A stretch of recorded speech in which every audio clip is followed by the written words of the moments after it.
اچھا، بعض لوگوں میں شب برات کے متعلق یہ اعتقاد یا عقیدہ رائج ہے کہ شب برات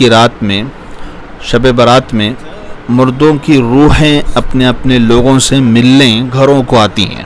یہ بھی ایک عقیدہ ہے.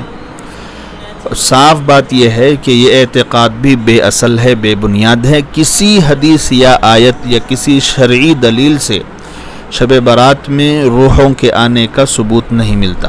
ظاہر ہے کہ بلا شرعی دلیل کے یہ بات کس طرح مان لی جائے کہ شب برات کے موقع پر روحیں آتی ہیں.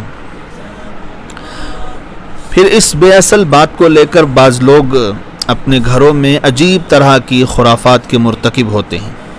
وہ یہ کہ روحوں کے لیے دسترخوان بچھایا جاتا ہے، ان کے لیے کھانے چنے جاتے ہیں اور اس میں اپنے مردوں کی پسندیدہ اشیاء اور پسندیدہ چیزیں جوڑی جاتی ہیں.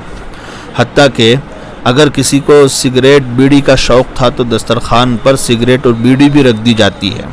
یہ ساری باتیں خلاف شریعت ہونے کے ساتھ ساتھ خلاف عقل بھی ہیں. خلاف شرع تو اس لیے کہ شرعی دلائل سے ان کا کوئی ثبوت نہیں. شب برات اللہ کے نبی علیہ الصلاۃ والسلام کے زمانے میں بھی آتی رہی اور حضرات صحابہ اور حضرات تابعین کے دور میں بھی آتی رہی، مگر نہ روحوں کے آنے کا عقیدہ کسی نے پیش کیا، نہ ان کے لیے دسترخوان بچھایا. اگر یہ بات ہوتی تو ان حضرات سے ضرور اس سلسلے میں کوئی نہ کوئی بات ثابت ہوتی. بلکہ میں ترقی کر کے کہتا ہوں کہ اگر شب برات میں روحوں کے آنے کی بات صحیح ہوتی تو اللہ کے نبی علیہ الصلاۃ والسلام اس رات قبرستان کیوں تشریف لے جاتے؟ سوچنے کی بات ہے. جیسا کہ ایک ضعیف روایت میں اس کا ذکر آتا ہے اور امام ترمذی وغیرہ نے اس کو روایت کیا ہے. اللہ کے نبی علیہ الصلاۃ والسلام اس روایت کے مطابق سوتے سوتے بستر سے اٹھ کر قبرستان تشریف لے گئے اور مردوں کے لیے دعائے مغفرت فرمائی. اب سوال یہ ہے کہ مردے اگر آتے تو آپ وہاں کیوں جاتے؟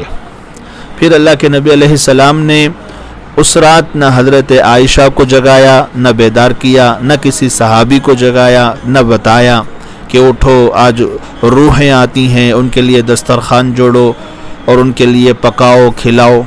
سوچئے کہ جو بات اللہ کے نبی علیہ الصلاۃ والسلام اور صحابہ و اسلاف نے بیان ہی نہیں کی، اس کو عقیدہ بنا لینا اور خرافاتی کام کرنا کہاں تک درست ہے؟ پھر یہ کام عقل کے بھی خلاف ہے. کیونکہ جو لوگ مر گئے اگر وہ دوزخی ہیں، جہنم میں ہیں، تو وہ اس رات کس طرح چھٹکارا پا کر گھروں کو آ سکتے ہیں؟ اور اگر وہ جنتی ہیں تو کیا جنت کی نعمتیں اور لذتیں چھوڑ کر دنیا کی یہ حقیر چیزیں کھانے آئیں گے؟ پھر سوچئے کہ کیا وہ جنت سے سگریٹ اور بیڑی کا مزہ لینے یہاں آئیں گے؟ کس قدر عقل کے خلاف ہے یہ عقیدہ اور عمل. افسوس کہ دنیا کے معاملات میں لوگ بڑے عقل مند ہو جاتے ہیں، ہوشیار ہو جاتے ہیں، مگر دین کے معاملے میں بے عقل بن جاتے ہیں. غرض یہ عقیدہ اور اس پر متفرع اعمال و افعال بھی غیر اسلامی ذہن کی پیداوار ہیں، لہذا یہ بھی قابل ترک ہے، چھوڑ دینا چاہیے. اس سلسلے کا ایک اور بیہودہ خیال لوگوں میں رائج ہے. وہ یہ ہے کہ شب برات سے پہلے جو کوئی مر جائے وہ اس وقت تک مردوں میں شامل نہیں ہوتا جب تک کہ شب برات میں اس کے لیے فاتحہ نہ کی جائے. یہ بھی محض فضول خیال ہے اور بے اصل عقیدہ ہے. پھر مردوں میں شامل نہ ہونے کا کیا مطلب ہے؟ کیا وہ زندوں میں شامل رہتا ہے؟ غرض یہ بھی غلط اور فاسد عقیدہ ہے. اللہ تعالیٰ اس طرح کے فاسد عقیدوں سے ہماری اور تمام امت کی حفاظت فرمائے.